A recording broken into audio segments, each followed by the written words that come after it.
So another thing to work on hip hinging, getting that cue for hip hinging is good mornings. I think Jill or Renee had mentioned that.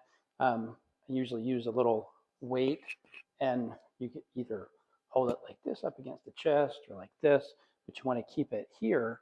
And so when you lean over, if your back is rounded, you're going to feel that in your low back. So it forces you to keep that back in a neutral position, and the hips go back. So back like that, really pushing the butt back like you're trying to close the car door with your butt. So you're not squatting, you're pushing that back. If your butt doesn't go back and you just lean over, your weight goes in your toes because this weight's pulling me forward. And the heavier that is, the more problem it's going to cause.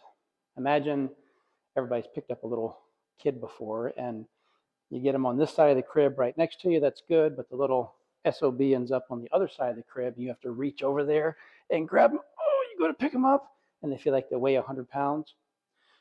That's because that's the load getting farther away from you. Same thing here, when you go to bend over, if that weight, if you're not compensating, the weight wants to pull you forward, you've got to counterbalance that by hip hinging and getting that butt back.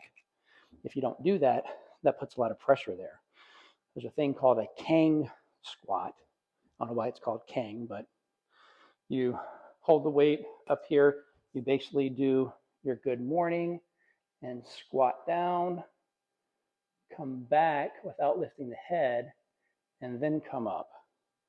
So it's a hip hinge, good morning, squat down, come back up, come back from your hip hinge. That's a good way to teach how to get that hip hinge for deadlifting, for lunging, for split squats, all that good stuff. That hip hinge is super important. Give that a try. Let me know what you think.